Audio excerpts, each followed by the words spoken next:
여기서 한국의 코로나 감염률은 0.06%로 가장 낮았습니다. 반면 코로나로 인한 치명률에 있어서 일본이 1.09%로 가장 높게 나왔습니다.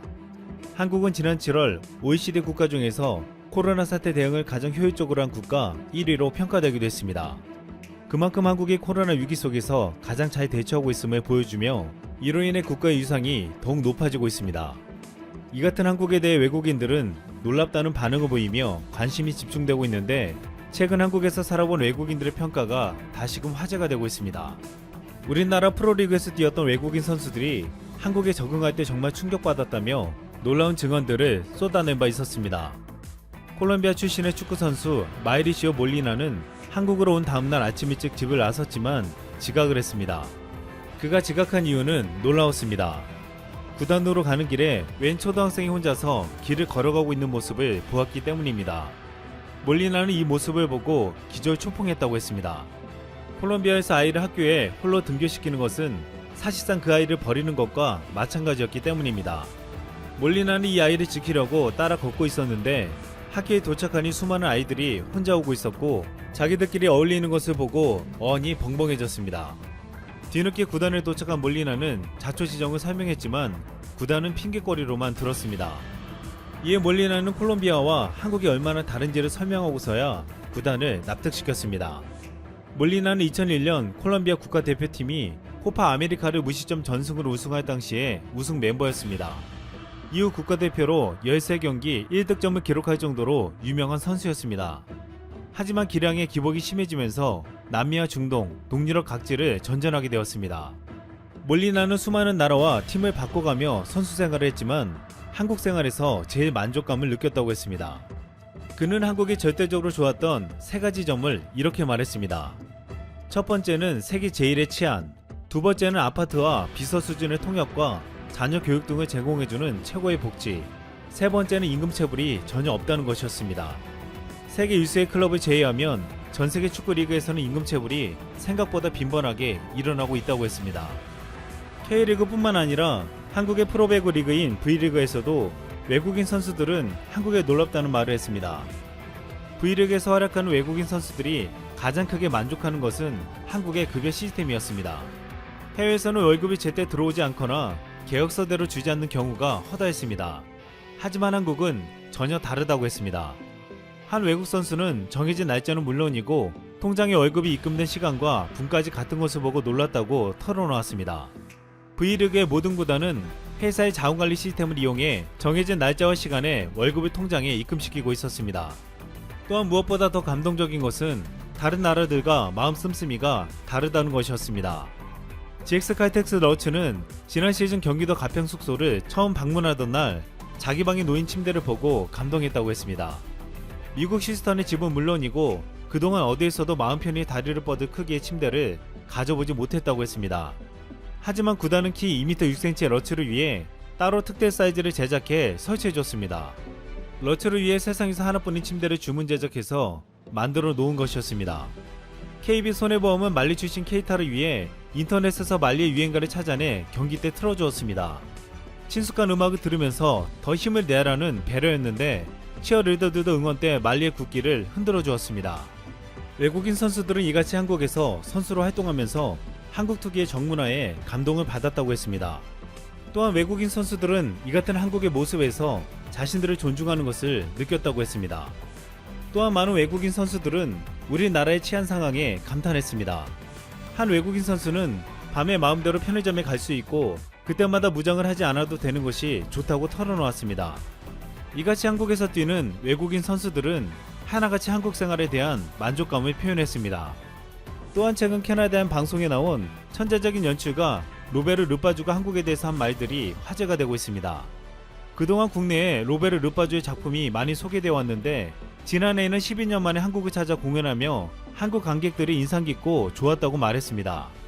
그는 방송에서 한국에 대해 말하면서 한국인들은 굉장히 평화주의적이고 타 문화에 대해서 공격적이지 않다고 말했습니다. 보통 돈이 많고 인구가 많고 모든 게 괜찮은 나라에서는 자신의 나라 문화만 우월하게 보는 경향이 많지만 한국은 다르다고 했습니다. 한국인들은 다양한 분야에 관심을 가지고 있고 한국은 정말 문화의 나라이며 예술적인 곳이라고 했습니다. 그러면서 한국이 굉장히 모던한 곳이고 다른 동양권 나라들의 장점만 가지고 왔다며 그 이유를 이렇게 말했습니다. 한국은 중국, 일본, 몽골에게 침략당하며 늘 시달려 왔는데 결국 빠져나왔다고 했습니다. 그러면서 한국의 문화는 굉장히 독자적이고 고유하지만 여러 나라의 문화들이 조금씩 묻어있다는 것이었습니다. 또한 한국은 궁을 비롯해 선조들의 문화가 아주 아름답고 엄청나게 산이 많다고 했습니다. 한국의 대도시들을 보면 또 샌프란시스코 같다고 말하기도 했습니다. 그는 한국이 삼면이 바다인 나라로 동양의 중심에 있다고 했습니다. 홍콩이 광둥어로 하면 향기의 문이라고 했는데 지금 이 향기의 문은 한국으로 바뀐 것 같다고 말했습니다. 또한 고국을 떠난 한국인들에게도 한국의 모습은 최근 재평가되고 있습니다. 몇 해 전 독일에서 1년 5개월째 살고 있는 한 한국 여성이 한국과 독일의 전혀 다른 점에 대해서 말했습니다. 박은영 씨는 독일의 남편과 딸 레아와 함께 베를린에서 살고 있다고 했습니다. 중간에 한국에 한 번씩 들어와서 이전에는 전혀 느낄 수 없었던 한국에 대한 이야기를 꺼내놓았습니다. 우선 한국에 오면 행정 서비스에서 문화 충격을 받았다고 했는데 한국은 정말 빠르고 공무원이 친절하다고 했습니다. 그는 독일에 도착하자마자 구청에 아이의 주민등록을 하러 갔는데 독일에선 주민등록 예약하면 3개월 정도가 걸리고 당일 관공서에 가서도 2-3시간은 기다려야 한다고 했습니다. 근데 한국에선 금요일 오후에 갔는데 30분 만에 끝나고 은행 계좌를 여는 것도 30분 만에 다 끝났다고 했습니다. 한국에서는 독일처럼 예약할 필요도 없었고 다들 너무 친절했습니다. 무엇보다 독일의 남편은 관공서를 가는 아내에게 금요일 오후인데 예약 안 하고 가도 되냐고 물었다고 했습니다. 그런데 예약도 없이 가자마자 30분 만에 끝나니까 독일인 남편은 벙친 표정으로 진짜 대단하다. 어떻게 이렇게 빨리 될 수 있지? 라고 말했다고 했습니다. 이 부부가 진짜 놀란 건 토요일 밤 11시에 지하철을 타러 갔는데 영무실에서 누가 일하고 있다는 것이었습니다. 그 늦은 시간에 사무실에서 일하는 게 신기하다고 했는데 독일은 아예 사람이 없다고 했습니다. 한국은 언제든 벨을 누르면 응답해주는 사람이 대기하고 있다는 것도 놀라워했습니다.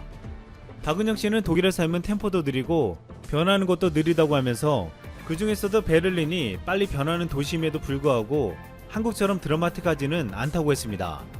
독일인들은 한국에 관심이 많은데 한국은 빨리 변화하고 기술이 발달한 나라로 인식하고 있고 또한 음식이 맛있고 BTS 등 K-팝의 나라로 호감도가 높다고 했습니다. 이렇게 외국인들의 눈으로 본 한국은 우리가 느끼는 것보다 대단했습니다. 최근 코로나 사태로 인해서 외국으로 떠난 교민이나 유학생들은 고국에 대해 과거와는 다른 평가를 하고 있습니다. 특히 더 나은 환경을 찾아 미국이나 유럽 등 선진국으로 떠났던 교민들은 현재 코로나 대처와 의료 시스템에 한탄했습니다. 그리고 한국이 제일 안전하다며 조국으로 가고 싶다는 마음을 가지게 되었습니다. 가장 안전하고 친절하고 혁신적인 나라. 이제 대한민국은 코로나 시대에 누구나 가고 싶은 나라가 되고 있습니다. 삼성전자의 파운드리 사업부는 최신 기술 동향을 공유하고 협력을 강화하는 취지의 행사 세이프 포럼 2020을 온라인으로 개최했습니다.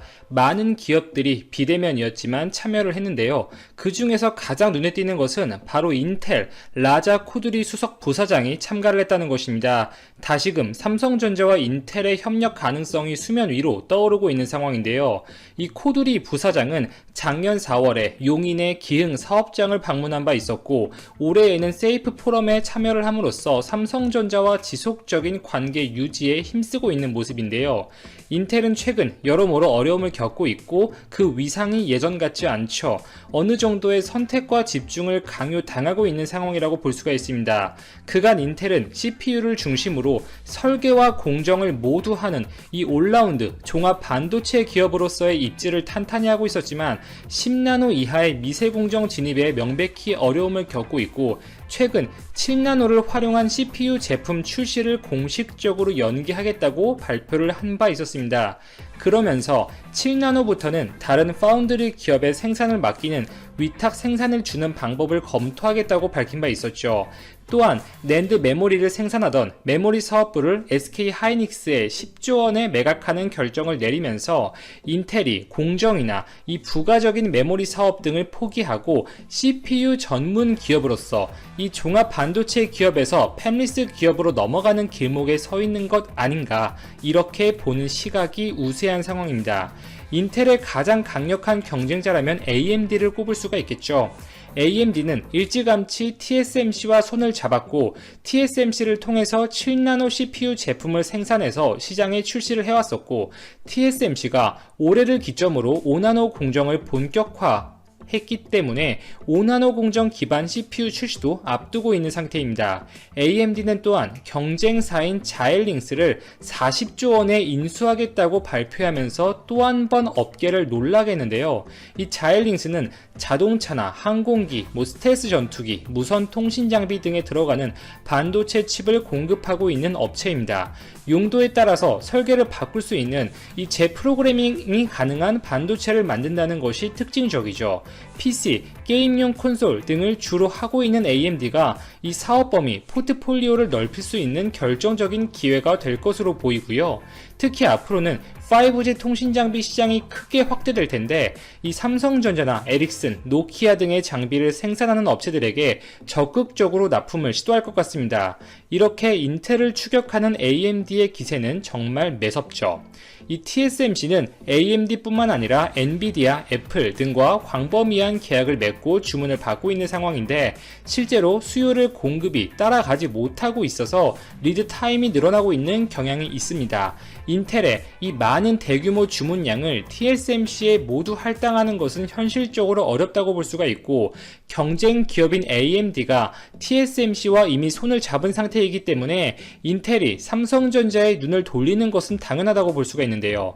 삼성이 내세울 수 있는 장점으로는 비용적으로 TSMC보다 저렴하게 제공할 수 있겠고 원하는 시점에 제품을 제때 공급할 가능성이 높고 이 문제가 있는 것으로 알려졌던 5나노 공정 제품의 수율이 올라가고 있는 상황이기 때문에 점점 TSMC와의 간극을 줄이고 있는 상황입니다. 스마트폰 AP의 최강자라고 볼 수 있는 퀄컴이 삼성전자에 이 플래그십 제품인 스냅드래곤 875 생산을 맡긴 바 있었죠. IBM 역시 서버용 CPU를 이 삼성전자에 공급하는 계약을 체결했고 이처럼 많은 톱 클래스 기업들이 삼성전자 파운드리에도 신뢰감을 보여주는 상황 속에서 이 전략적으로 인텔이 삼성전자 파운드리에 많은 부분 일감을 주는 것이 가능할 수도 있겠습니다.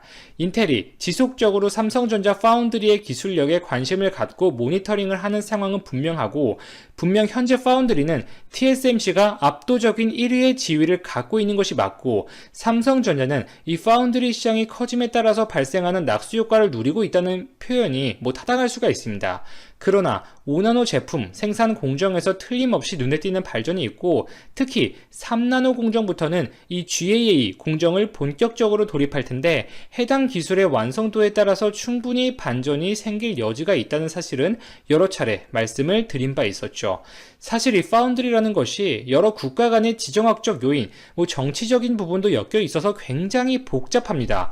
5나노 이하 공정에서 필수적인 장비가 EUV 노광 장비인데 해당 장비는 네덜란드의 ASML이 독점적으로 만들고 있죠. 삼성전자와 TSMC가 경쟁을 하고 계속해서 설비 투자를 하고 캐파를 늘리면서 자연스럽게 EUV 기기에 대한 니즈도 커졌습니다. 이 EUV 장비는 이 장비 한 대에만 가격이 2천억 정도예요. 그만큼 모든 최신 기술의 집합체라고 볼 수가 있고 그렇기 때문에 연간 생산되는 개수에도 한계가 있습니다.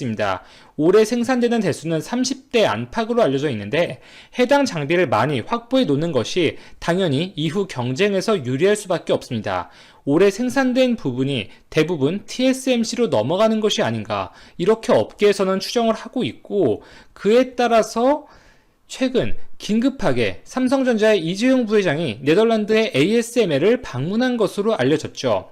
그 성과가 어느 정도 나왔을지는 아직은 물음표입니다만 이 장비를 구하는 것 자체에도 분명히 리스크, 불확정성이 있다는 것입니다. 그리고 EUV 장비를 또 간절하게 원하는 기업이 하나 더 있죠. 바로 중국의 SMIC입니다. 그러나 ASML은 이 중국의 SMIC가 아무리 비싼 값을 불러도 장비를 팔 수가 없어요. 미국이 반대하기 때문이죠. ASML 역시 미국의 눈치를 보고 제품을 판매할 수밖에 없다는 것인데 ASML이 이렇게 TSMC에게 EUV 장비를 상당 부분 몰아주는 것이 사실이라면 그 중간 과정에서 미국의 입김이 어느 정도 있지 않았겠나 이렇게 보는 분들도 많습니다. TSMC가 최근 미국 애리조나에 5나노 공정을 새로 짓겠다고 발표한 바 있었는데요. 그리고 TSMC는 이 UV 장비 개발부터 어느 정도 ASML과 교감을 해왔었죠. 이러한 신뢰 관계들이 기반이 되어 있고 어쨌든 TSMC가 현 시점에서는 가장 잘 나가고 있으니 ASML이 TSMC에게 판매를 원하는 이 개연성은 상당히 높겠죠. 그리고 EUV 장비에 들어가는 이 첨단 최신 부품들은 일본 기업들이 거의 독점적으로 공급하는 경우가 많기 때문에 EUV 장비 확보에는 네덜란드뿐만 아니라 일본 기업들까지 얽혀 있다는 것이죠. 단순히 기술적인 요소에 국한된 것이 아니라 여러 국가들의 정치적인 이해관계가 엮여 있는 부분이기 때문에 삼성전자가 물론 그동안 해왔던 것 이상으로 분명 잘해야겠지만 거기에 더해서 국가적인 좀 정부의 지원, 서포트가 반드시 필요한 영역이라고 볼 수가